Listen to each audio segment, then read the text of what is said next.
ಅವಕಾಶಕ್ಕಾಗಿ ಧನ್ಯವಾದಗಳನ್ನು ಸಮರ್ಪಿಸುತ್ತೇನೆ ಮಾನ್ಯ ಸಭಾಪತಿಯವರಿಗೆ. ವಿಜಯವಾಣಿ ದಿನಪತ್ರಿಕೆಯಲ್ಲಿ ಪ್ರಕಟವಾಗಿರುವ ಬಿಸಿ ತುಪ್ಪವಾದ ಬೆಳೆ ವಿಮೆ ಪರಿಹಾರ ಎಂಬ ಶಿರೋನಾಮೆಯಡಿ ಪ್ರೀಮಿಯಂನಷ್ಟು ಸಿಗದ ಪರಿಹಾರ, ಕಂಗಾಲಾದ ಕೃಷಿಕ, ಅಧಿಕಾರಿಗಳ ನಿರುತ್ಸಾಹ ಎಂದು ಪ್ರಕಟವಾಗಿರುವ ವರದಿಯ ವಿಷಯವನ್ನು ಸದನದಲ್ಲಿ ಪ್ರಸ್ತಾಪಿಸುತ್ತಿದ್ದೇನೆ. ರಾಜ್ಯದಲ್ಲಿ 60% ಹೆಚ್ಚಿನ ಜನರಿಗೆ ಉದ್ಯೋಗ ನೀಡುವ ಕೃಷಿ ಕ್ಷೇತ್ರಕ್ಕೆ ಅತಿಯಾದ ಮಳೆಯಿಂದ ಅಡಿಕೆ ಬೆಳೆ ನೆಲಕಚ್ಚಿದ್ದು, ಪರಿಹಾರ ನಿರೀಕ್ಷೆಯಲ್ಲಿರುವ ಕೃಷಿಕರಿಗೆ ವಿಮೆ ಮೊತ್ತ ಬಿಸಿತುಪ್ಪವಾಗಿ ಪರಿಣಮಿಸಿದೆ. 75%ಕ್ಕೂ ಅಧಿಕ ಬೆಳೆ ಹಾನಿ ಸಂಭವಿಸಿದರೂ ಕೂಡ ಹವಾಮಾನ ಆಧಾರಿತ ವಿಮೆ ನಿರಾಶೆ ಮೂಡಿಸಿದೆ. ಕಟ್ಟಿದ ಪ್ರೀಮಿಯಂನಷ್ಟು ಪರಿಹಾರ ಬಂದಿಲ್ಲ ಎಂಬ ಆರೋಪ ರೈತರಿಂದ ಕೇಳಿಬಂದಿದೆ. ಹಿಂದಿನ ವರ್ಷ ಸೆಪ್ಟೆಂಬರ್, ಅಕ್ಟೋಬರ್ನಲ್ಲಿ ತೀವ್ರ ಮಳೆ ಹಾಗೂ ಮಾರ್ಚ್, ಏಪ್ರಿಲ್ನಲ್ಲಿ ಬಿಸಿಲಿನ ತೀವ್ರತೆ ಹೆಚ್ಚಿತ್ತು. ಮೇ ತಿಂಗಳಿನಲ್ಲಿ ಆರಂಭವಾದ ಮಳೆ ಸುಮಾರು 3 ತಿಂಗಳು ಎಡೆಬಿಡದೆ ಸುರಿದಿತ್ತು.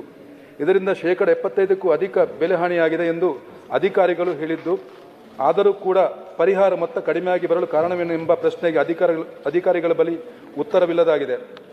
ಕೃಷಿ ಆರ್ಥಿಕ ತಜ್ಞರಾದ ಗೌರವಾನ್ವಿತ ಡಾಕ್ಟರ್ ವಿಘ್ನೇಶ್ವರ ವರ್ಮುಡಿ ವಿವರಿಸಿರುವಂತೆ, ಪ್ರಾಕೃತಿಕ ವಿಕೋಪಗಳಿಂದ ಸೋತು ಹೋಗಿರುವ ಕೃಷಿಕರಿಗೆ ಈ ವಿಮಾ ಮೊತ್ತ ಏನೇನು ಸಾಲದು. ಈ ಬಾರಿ ಹೆಚ್ಚಿನ ಪ್ರಮಾಣದಲ್ಲಿ ವಿಮೆ ಮೊತ್ತ ಬರಬಹುದೆಂಬ ನಿರೀಕ್ಷೆಯಲ್ಲಿದ್ದ ಕೃಷಿಕರು ಜೀವನ ನಡೆಸಲು ಹೆಣಗಾಡುವ ಪರಿಸ್ಥಿತಿ ಎದುರಾಗಿದೆ ಎಂದು ಅವಲೋಕಿಸಿದ್ದಾರೆ. ಪ್ರತಿ ವರ್ಷ ವಿಮಾ ಪರಿಹಾರ ಮೊತ್ತವು ಸೆಪ್ಟೆಂಬರ್, ಅಕ್ಟೋಬರ್ನಲ್ಲಿ ಜಮೆ ಆಗುತ್ತಿತ್ತು. ಕಳೆದ ಬಾರಿ ನವೆಂಬರ್ ಹಾಗೂ ಈ ಬಾರಿ ಡಿಸೆಂಬರ್ಗೆ ತಲುಪಿದೆ. ಇದರಿಂದ ಕೃಷಿ ಚಟುವಟಿಕೆ ಕುಂಠಿತವಾಗಿದ್ದು, ಸದರಿ ಪರಿಹಾರ ಮೊತ್ತವನ್ನು ಸಕಾಲದಲ್ಲಿ ರೈತರ ಖಾತೆಗೆ ಜಮೆ ಆಗುವಂತೆ ಕ್ರಮವಹಿಸಬೇಕು.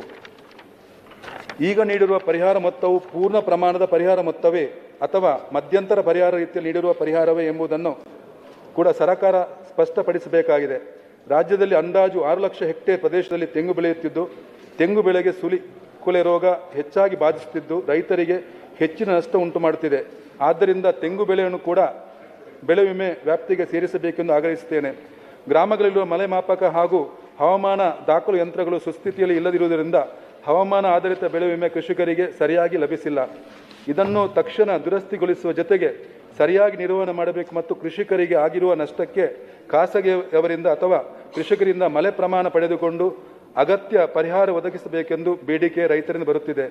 ಈ ಕುರಿತು ಸರ್ಕಾರ ಕ್ರಮ ಕೈಗೊಂಡು ರೈತರ ನೆರವಿಗೆ ಧಾವಿಸಬೇಕೆಂದು ಸರ್ಕಾರವನ್ನು ಆಗ್ರಹಿಸುತ್ತೇನೆ. ಹೇಳಿ ಸಭಾನಾಯಕ. ಸನ್ಮಾನ್ಯ ಸಭಾಪತಿಗಳೇ, ಸಂಬಂಧಪಟ್ಟಿರುವ ಸಚಿವರಿಂದ